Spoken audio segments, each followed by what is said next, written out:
overcoming common challenges in Hyrox workouts. That's what we're going to talk about in today's video.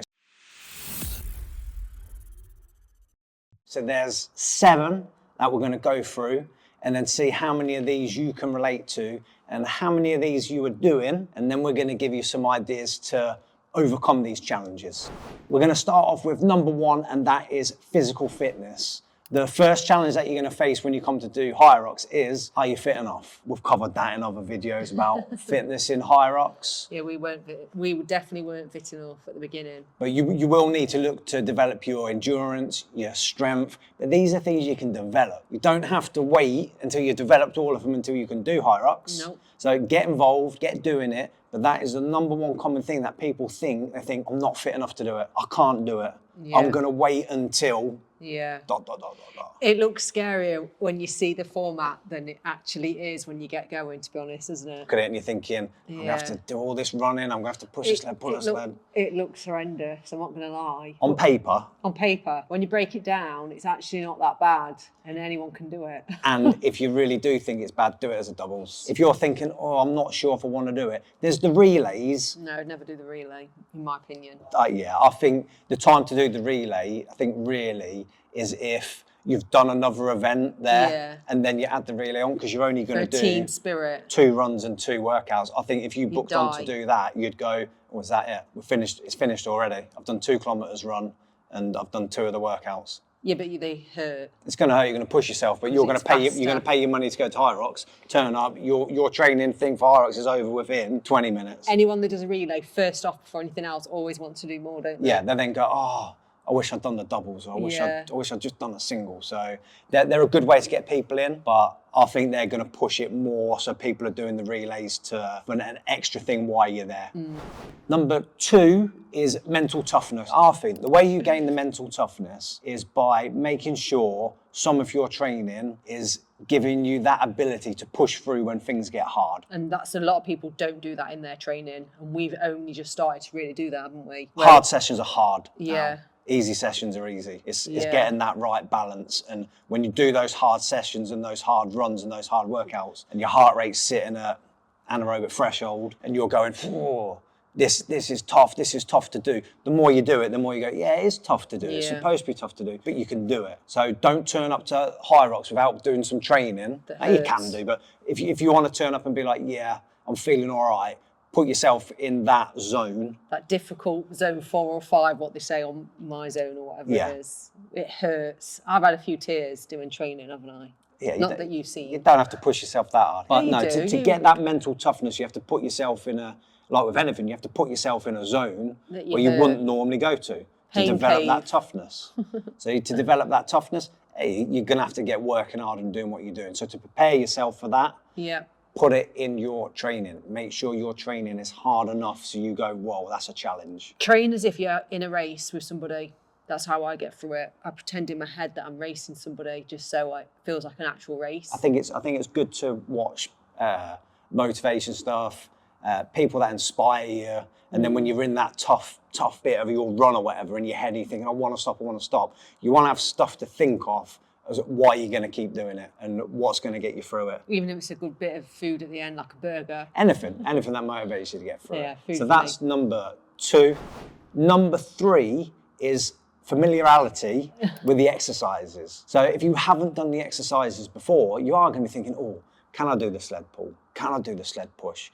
And you might be thinking, my gym hasn't got sleds or hasn't got this, so what do I do instead? You can do deadlifts instead of sled pulls. You can do, depends what gym you're at, you can do rows and pull downs to help you with the sled pulls. Nothing will replicate actually doing the movement. So if you can find yourself a gym that has got all the even kit, if it's just a few times towards the end of before your event. Yeah, to try things out. Yeah. If your gym hasn't got them, if there is a gym you can do A passes with or whatever, but you want to be in a place where you can familiarise yourself with the different Hyrox movements, so you're not getting there on the day thinking, oh, I can't even squat what's low. this? What's this? Oh, That's a how do I do shock. this? How do I do this? Yeah. You want to be familiar with what you're going to be doing in the Hyrox event. Someone said that they ran into the ski erg and when, am I doing the ski erg next?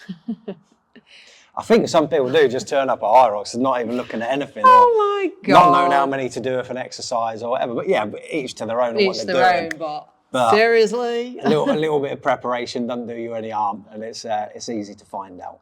So that is number 3. Number 4 is time management. Because it's quite a long race, or quite a long event, quite a long workout, you need to be able to pace yourself for how you're going to do it. A lot of people mess up on that because you just don't know. Unless you've done stuff before with it. Some people won't track. They'll just wing it. They just want to wing it because they're scared of tracking or what they're capable of. It's Because I'd probably wing it at one point. You know, if we were doing our runs and we were just running that little bit faster than what we can actually do, all of a sudden it's so much harder. So much harder. And then then it'll just, that's how you can mess up your races. Yeah, people go off too fast. fast. Go too fast at the beginning. Most do it. Even going too fast in the middle bit. I did it on one of my training sessions last week. I thought, I'm feeling good. I'm doing 800 metres, got to 500 metres, up the speed, and thought, oh, well, what have I done? This is too fast. Then that was really tough to get through. I came upstairs and I thought, you idiot, didn't I? I did it though. He was huffing, he was grunting. I was like, what's he doing? Again, it's that mental toughness of putting yourself in a place where it's going to be hard. I won't do it. But I went too fast, too soon. If that was then a race time and I was doing it, I'd struggle to do anything else afterwards. So it's pacing yourself and knowing what you've got ahead of you. And the way to do that as well is by doing some practice ones. Yeah. Even if it's just partial simulations, do the first part of the race. They're painful though, because you know what's coming. I mean, you can pace them a little bit slower. Yeah. And then you can do a full one and go, okay, I know I can run at speed X, Y, Z. I know. I remember when we did our first simulation, I was buzzing. So I was like, oh my God, I got through the whole thing. Yeah. That's the first reason for doing a full simulation. So you can go, actually, I can do this. Yeah. I can do it. So yeah, learning pacing and learning the time management that comes with that is really important. Number 5 in common challenges is, and it's a question that gets asked all of the time. What trainers? Yeah. What shoes, what trainers to wear, just different things on kit, what you should be doing, things like that. Well, let me just tell you what we did without asking the question. We researched and Googled, didn't we? We YouTubed it. We YouTubed what to wear, what to do, what you know. There's loads out there. There is loads out there, but they still get asked the same questions in the Hyrox community. It breaks me. Because it's new people coming on and new people need to find out the answer. If you actually look at the Elite 15, like the best 15 in Hyrox, so the men and the women, they all wear different shoes. I know, I'm watching their shoes. What about when we did Manchester? Loads of people wearing yellow trainers, Puma ones. It was the yellow Puma ones because they just come out. Yeah. So Puma is, at the moment, the trainer of Hyrox. So we wear Puma forever runs. They are amazing for flat feet, for me anyway. Yours is, what's your problem? We've got problems. I list them all. No, I had a bit of knee pain. I was found by having that extra little bit of support in the arches and that, it really helped. And the reason that people like the Puma trainers as well is the grip underneath. So I've said before, I don't know if they've been designed for Hyrox or if it's just they work really well for Hyrox. But if anybody asks me what trainers to wear, Puma Nitros, Puma Forever Run, but a lot of people wear different trainers. Just with good grip. It's just knowing that you don't want an out-and-out running trainer because you're going to need it for the other workouts you're doing, but you don't just want a flat trainer over half the event is running. So that's why I think the Puma one's a good balance of in between the two. Number 6 is nutrition and hydration. All well and good doing all the training for it. If you're eating really badly all the time, it's not going to help you with what you're doing. And then people will then think, oh, what do I need to eat? What do I need to do? I remember we got a lot of headaches at the beginning of training. So we only started training towards the end of 2022 and we got headaches. And then we started taking electrolytes, didn't we? Yeah, electrolytes, game changer. Cheap, easy to get, easy to consume. We use bulk powders version of electrolytes, don't we? Yeah. So electrolytes, we drink as plenty as we can. We eat loads. That was the most uncomfortable part for me, is eating the amount I eat. Do you remember when I didn't eat as much? Yeah, now you know you have to fuel yourself for what you're doing. Clothes get tighter. You know, because I'm doing the mixed doubles as well. So if there's any women that can relate to me, comment below, because I definitely need the weight behind me to do the heavy weights. Otherwise, I'd just be weak and feeble. You need more muscle. To grab that bag and whack it on my back, get the farmer's carry. I've got to pack some muscle on. But yeah, you do need to be strong to be able to do what you're doing. So you do need to eat enough protein. Yeah. You do need to have enough carbs to be fueling what you're doing. And then you need all the other things that you need to be healthy. But if you nail the basics of stay hydrated, get your electrolytes in. There's a big difference between just drinking water and being hydrated. So water with electrolytes work great. Getting enough protein, getting enough carbs, get some healthy fats, eat some fruit and vegetables, make sure your fiber's all right. You nail those 7 things. You don't need to go down the route of going, you need to have X grams of this and X grams of that. At a level, yeah, that'll become important. For the majority of people doing what we're doing, just eating better and eating healthier will tick that box for you. With some chocolate. With some treats.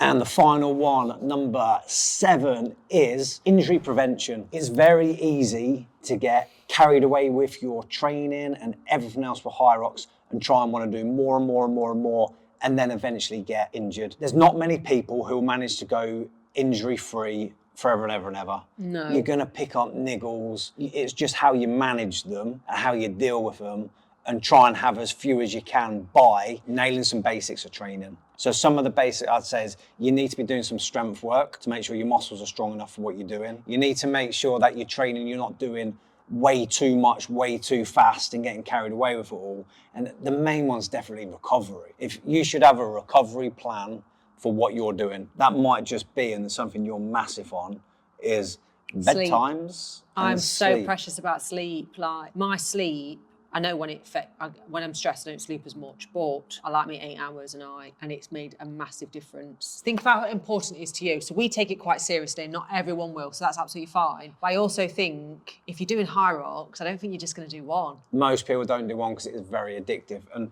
I'd say we do take it seriously. Yeah. But we're not acting like elite athletes. No, we are. What with our food? No, our food could definitely be better. Right, what we're going to do, and you need to help me with this, and we're saying it on here, look, in April, I said this already, please let's just do something where we're just not pigs anymore. Hold on, who's it who gets all the chocolate in and wants to eat We've chocolate? had 3 Easter eggs already, and we're not even towards the end of It's easy, don't buy it. If it's not there, I won't eat it. Oh, you're so boring. So a big part of making sure you stay injury free is the recovery process. And the recovery process includes what we said in point 6 of getting your nutrition right. If your nutrition is right, you'll be able to recover better from what you're doing. Another good thing, you can monitor your recovery. You've got the, what have you got? Whoop. If you want the link, comment below and I'll get you a month free. I'm loving my Whoop, aren't I? We're going to get you one. You can use your Whoop to monitor what you're doing. I use Garmin, monitor what I'm doing. But you can monitor what you're doing. You can monitor your recovery and just make sure when you're doing your training sessions, they're not all hard. You have easy sessions, you have hard sessions. When you're going into the hard sessions, you should feel relatively fresh and good to do them. So your risk of injury is way higher if you're training hard all the time. If you don't put in some either deload weeks or if you don't put in enough rest and recovery, your body will make you, and your body will make you by you picking up an injury. So these are our 7 pointers to help you with your Hyrox race. I hope you found them helpful, but if you have any questions, please comment below. If you've got any ideas for a video you want to see, let us know. And like and subscribe to the channel, please.